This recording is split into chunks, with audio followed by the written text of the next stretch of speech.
দুনিয়ার জীবন যে কি জিনিস, যারা আল্লাহর পথে পরীক্ষার সম্মুখীন হয়েছে ওরা জানে। মানে কিচ্ছু না, মানে মুহূর্তে আল্লাহ পাক ইহকাল পরকালের ফয়সালা করে ফেলবে। আমরাও বুঝবো, এটা আমরা বুঝবো না এমন নয়।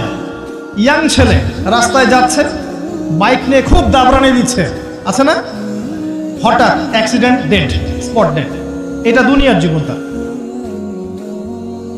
সারা জীবন দুনিয়ার পিছনে ছুটেছে, শেষ বয়সে হতাশ, কিছুই পেলাম না।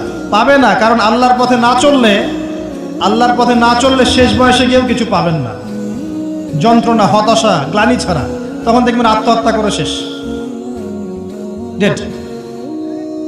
একটা কথা বলছিলাম যে আপনি চলার পথে কোরআন সুন্নাহর প্রতিকূলে আমল, আকীদা, মানহাজ, মুআমালাত এগুলো দেখলে কি করবেন? কোরআন সুন্নাহকে অগ্রাধিকার দিবেন নাকি চলমান বিষয়কে অগ্রাধিকার দিবেন? ইবাদত করতে এসে দেখছেন আমলের নামে বেদাত চলছে, কি করবেন? বেদাতীদের সাথে আপোষ করবেন না কোরআন সুন্নাহয় ফিরে আসবেন? আপনি তাওহীদের ক্ষেত্রে দেখছেন মানুষ ইসলামের নামে শিরক করছে, এখন আপনি কি সংখ্যাগরিষ্ঠ মানুষকে অগ্রাধিকার দিবেন না কোরআন সুন্নাহর কাছে আসবেন?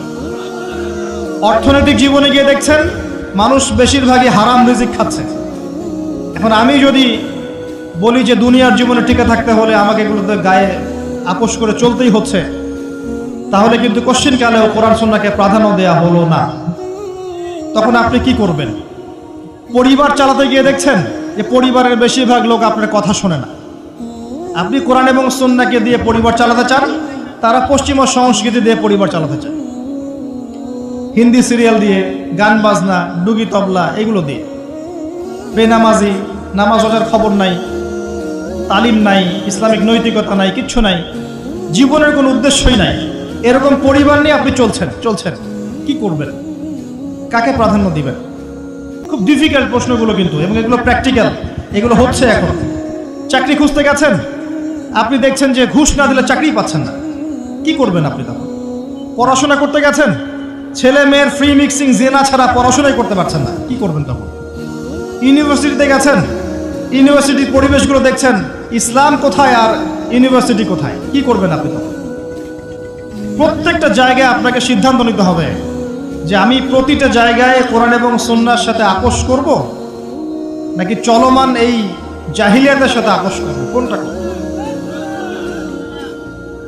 বিশ্বাস করেন, যখন আপনি মনের মধ্যে এই চেতনা লালন করতে পারবেন এবং আল্লাহ আপনাকে হেদায়েত দিবেন যে হ্যাঁ কোরআন সুন্নাহই সমস্ত সমস্যার সমাধান, এবং এর মধ্যে আল্লাহ পাক প্রতিটা বিষয়ের সলিউশন নাজিল করেছেন, আপনি মেনে নেবেন, চলবেন, তখন আপনি বাধা পাবেন, প্রচুর বাধা পাবেন।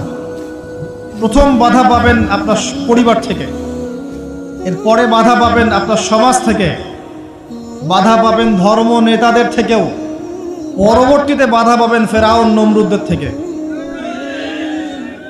কি করবেন?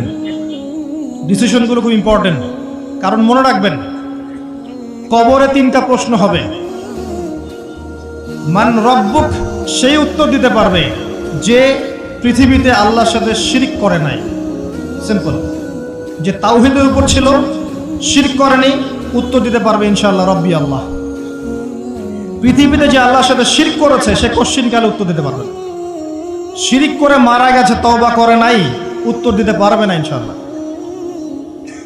মা দীনুক, পৃথিবীতে যে দিন ইসলামকে চূড়ান্ত সত্য রূপে মেনে নেয়নি, পরিপূর্ণ দিন পালন করার চেষ্টা করে নাই, কোশ্চিনকালেও মা দীনুক উত্তর দিতে পারবে না।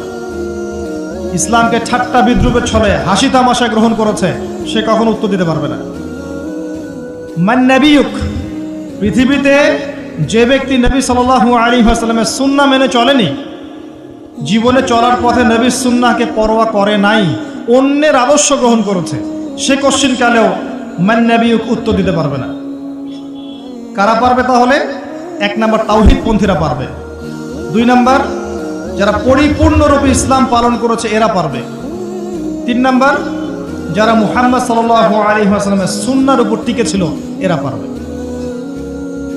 ওয়া মা খালাকতুল জিন্না ওয়াল ইনসা ইল্লা লিয়াবুদুন, শুধুমাত্র ইবাদত করার জন্যই আল্লাহ পাক জিন এবং মানুষ জাতিকে সৃষ্টি করেছেন।